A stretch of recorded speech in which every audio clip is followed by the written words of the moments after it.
L ജിയുടെ ഒരു single door ഫ്രിഡ്ജാണ്. ഈ ഫ്രിഡ്ജിൻ്റെ കംപ്ലയിൻ്റ് എന്ന് വെച്ചാൽ ഒരുപാട് കറണ്ട് കാശാവുന്നുണ്ട്. കഴിഞ്ഞ പ്രാവശ്യം വന്ന കറണ്ട് കാശ് എന്ന് പറഞ്ഞാൽ 1800 രൂപ അടുപ്പിച്ചാണ് കറണ്ട് കാശ് വന്നിരുന്നത്. അപ്പം നമ്മൾ എന്താണെന്ന് ഒന്ന് ചെക്ക് ചെയ്യാൻ വേണ്ടിയിട്ട് വന്നതാണ്.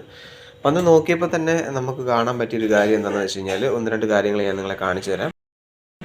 ഫ്രിഡ്ജ് ഓൺ ആണ്, എന്തായാലും നോർമൽ ടെമ്പറേച്ചർ ഇതിനകത്തുണ്ട്.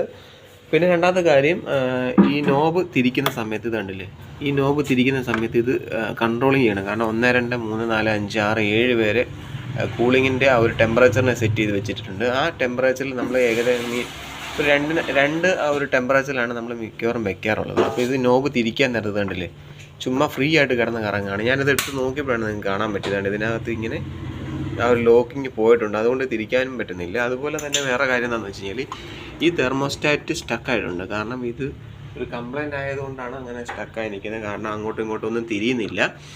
ഇതാണ്ടല്ലേ, ഇത് ഇപ്പോൾ ഫുൾ സ്റ്റക്കായിട്ടിരിക്കുകയാണ്. അതുകൊണ്ടാണ് ഇത് തിരിക്കാൻ പറ്റാതെ ആ നോബ് കംപ്ലൈൻ്റ് ആയത്.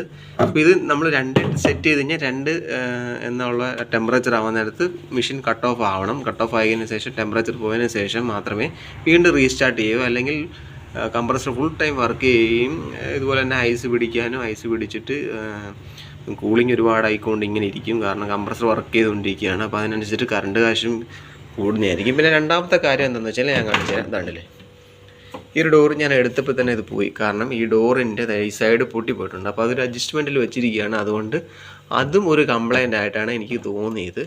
അപ്പോൾ ഈ 2 കംപ്ലൈൻറ്റുകളും സോൾവ് ആക്കി കഴിഞ്ഞാൽ തന്നെ നമുക്ക് ഈ ഒരു പ്രശ്നം സോൾവ് ആക്കാൻ പറ്റും. കാരണം തെർമോസ്റ്റാറ്റ് നമുക്ക് നോർമൽ ടെമ്പറേച്ചർ തന്നെ വെച്ച് കഴിഞ്ഞാൽ നമുക്ക് കട്ട് ഓഫ് മെഷീൻ ആയിക്കൊണ്ടിരിക്കും. നമുക്ക് കൂളിങ്ങും കറക്റ്റായിട്ട് കിട്ടും. അതുപോലെ തന്നെ ഈ ഫ്രീസറിനകത്തുള്ള ഈ ഡോർ മാറ്റി കഴിഞ്ഞാൽ ഇവിടെ ഓവറായിട്ട് ഐസ് പിടിക്കുന്നത് ഒഴിവാക്കിയിട്ട് കറക്റ്റായിട്ടുള്ള ടെമ്പറേച്ചറിൽ നമുക്ക് സാധനങ്ങൾ സൂക്ഷിക്കാനായിട്ട് പറ്റും. അപ്പോൾ വീഡിയോ ഇഷ്ടപ്പെട്ട് കഴിഞ്ഞാൽ ലൈക്ക് ചെയ്യുക, ഷെയർ ചെയ്യുക, സബ്സ്ക്രൈബ് ചെയ്യുക. അപ്പോൾ വീണ്ടും ഒരു വീഡിയോ ആയിട്ട് നമുക്ക് വരാം.